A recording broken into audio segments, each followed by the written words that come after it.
Buenos días con todos. Mi nombre es Caterina Valverde, soy estudiante de medicina de quinto semestre de la Universidad de las Américas y el día de hoy les voy a hacer la presentación de un caso clínico. El caso clínico es: paciente masculino de 35 años de edad acude a consulta refiriendo masa y pesantez en testículo derecho de 3 meses de evolución, indolora, sin presencia de secreciones, de eritema, prurito. Paciente ha notado que masa ha ido aumentando de tamaño con el paso del tiempo. Tenemos como antecedentes personales que el paciente no refiere ninguna enfermedad, no ingiere ningún medicamento y no tiene ninguna alergia conocida.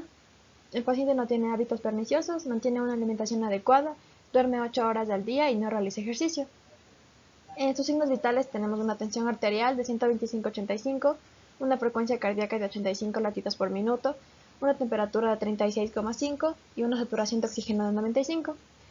Dentro de sus medidas antropométricas tenemos una talla de 1.65 metros, un peso de 66 kilogramos, lo que nos da un IMC de 24,5, que nos refiere que el paciente se encuentra dentro de su peso y altura ideal. Al examen físico de piel y mucosas no presenta evidencia de lesiones, mucosas húmedas y rosadas. El examen de cabeza muestra el cuello normal y sin extremidades alteradas. El examen pulmonar y cardíaco con ruidos normales. Y al examen físico se palpa aumento del tamaño testicular derecho con tumoración indolora. Para hacer un resumen del caso, tenemos un paciente masculino de 35 años con masa y pesantez en testículo derecho de 3 meses de evolución. Ha ido aumentando con el tiempo, sin presencia de secreciones, de eritema, prurito ni otros síntomas acompañantes. Dentro de los diagnósticos diferenciales de este caso tenemos la varicocele, que es una tumefacción generalmente en el testículo izquierdo. El paciente refiere a una bolsa llena de gusanos y esta se encuentra por encima y separadamente del testículo y aumenta con Valsalva. En la torsión testicular tenemos que usualmente en jóvenes y se produce después de una actividad física, con dolor abdominal y náuseas, una tumefacción y dolor a la palpación. Tenemos también en ausencia del reflejo cremastérico del lado afectado. En el espermatocele tenemos es una masa firme en el cordón espermático por encima y separadamente del testículo. En la torsión apendicular tenemos el dolor en un testículo, hinchazón, sensibilidad y aquí se diferencia por el signo del punto azul. En la epididimitis tenemos el paciente refiere antecedentes de síntomas urinarios, se observa en frecuencia en pacientes con una vida sexual activa. El dolor de la epididimitis desaparece al elevar el escroto y el epidídimo se palpa inflamado, duro y es doloroso. El hidrocele tenemos por último que es una masa quística indolora que aumenta de tamaño progresivamente y es visible con la técnica de la transiluminación. Muy bien, se realizan exámenes complementarios y dentro de esto tenemos la ecografía testicular, que es de gran ayuda para comprobar la presencia de una masa testicular o para distinguir masas extratesticulares. La tomografía computarizada es la técnica de imagen más eficaz para determinar la afectación metastásica. Tenemos también que los tumores de origen germinal producen marcadores tumorales y estos se determinan en sangre y estos son útiles para el seguimiento y establecimiento del tratamiento de los pacientes. En el caso del paciente del caso clínico tenemos una hormona BHCG menor a 5 microunidades por milímetro, marcadores tumorales, la alfa-fetoproteína 2.3 Ng/m y el resto de la analítica normal. Dentro de los factores de riesgo tenemos para el cáncer testicular una criptorquidia, que los hombres tienen un testículo que nunca descendió en el desarrollo fetal y se enfrentan a un mayor riesgo de tener un cáncer testicular que los hombres con un desarrollo testicular normal. El riesgo sigue siendo elevado aunque un testículo se haya reubicado quirúrgicamente en el escroto. Tenemos el desarrollo testicular anormal, puesto que las afecciones que hacen que estos testículos se desarrollen en forma anormal, por ejemplo el síndrome de Klinefelter, puede aumentar el riesgo de padecer cáncer testicular.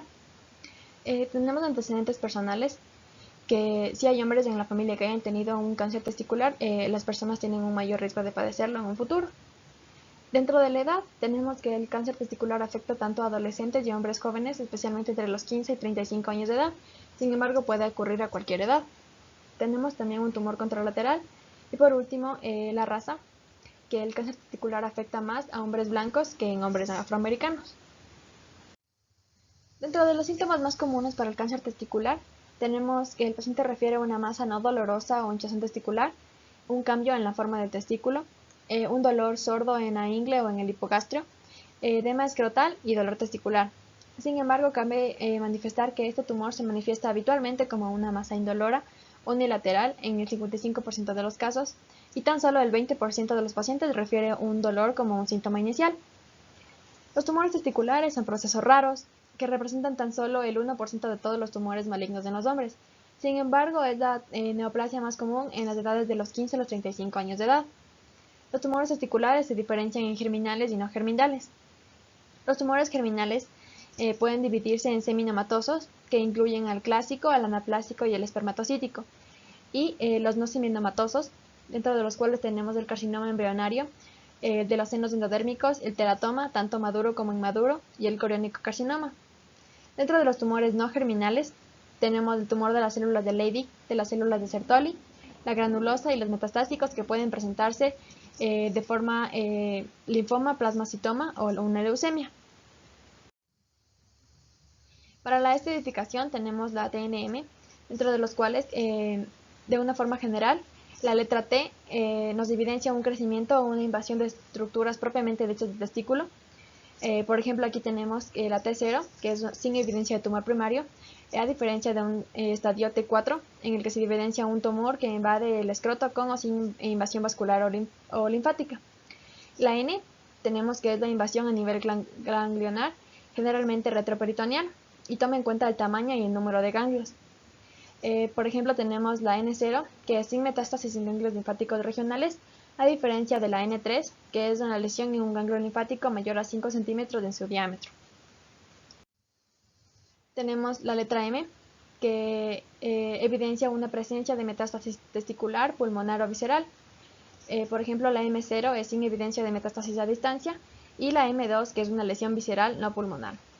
También tenemos los marcadores tumorales, dentro de los cuales tenemos la LDH, la VHCG y la alfa-fetoproteína. De forma general, la LDH es un marcador de tumor voluminoso, ya que este aumenta conforme el estadio. La VHCG aumenta en el corionocarcinoma, en el carcinoma embrionario y en el seminoma. Y la alfa-fetoproteína se encuentra elevada en el carcinoma embrionario, el teratocarcinoma y el tumor del saco vitelino. Muy bien, una vez que se haya realizado todos los exámenes del paciente, se lo debe estadificar. De forma general, tenemos que los pacientes en estadio 1 tienen una lesión confinada en testículo, los pacientes en estadio tipo 2 tienen una invasión a nivel ganglionar o retroperitoneal, y el estadio 3 se refiere a una metástasis. Muy bien, dentro del tratamiento tenemos que, según se haya clasificado el tumor, la histología, de dónde provenga y el estadio, se puede indicar cirugía, radioterapia o quimioterapia. Tenemos también que una masa testicular se debe estimar como un tumor potencial hasta que no se demuestre lo contrario con las pruebas pertinentes antes mencionadas. Dentro del tratamiento y seguimiento tenemos, generalmente se realiza una orquidectomía arreglada vía inguinal o una linfadenectomía. Estos son tratamientos quirúrgicos que se usan tanto para el control de la enfermedad como para determinar su histología. Tenemos que cuando el paciente refiere metástasis, que es ya una enfermedad muy avanzada, o en pacientes con una situación de riesgo, se puede indicar en primer lugar una quimioterapia y realizar una orquidectomía más adelante. Para el seguimiento tenemos que realizar un examen físico, un rayos X de tórax y realizar los marcadores tumorales cada mes dentro del primer año, luego del diagnóstico, cada 2 meses en el segundo año y cada 3 a 6 meses posteriormente. Y una tomografía computarizada se debe realizar cada 2 a 3 meses los primeros 2 años y cada 6 meses posteriormente. Aquí tenemos la bibliografía de donde se obtuvo toda la información del caso y del tema, y muchas gracias por su atención.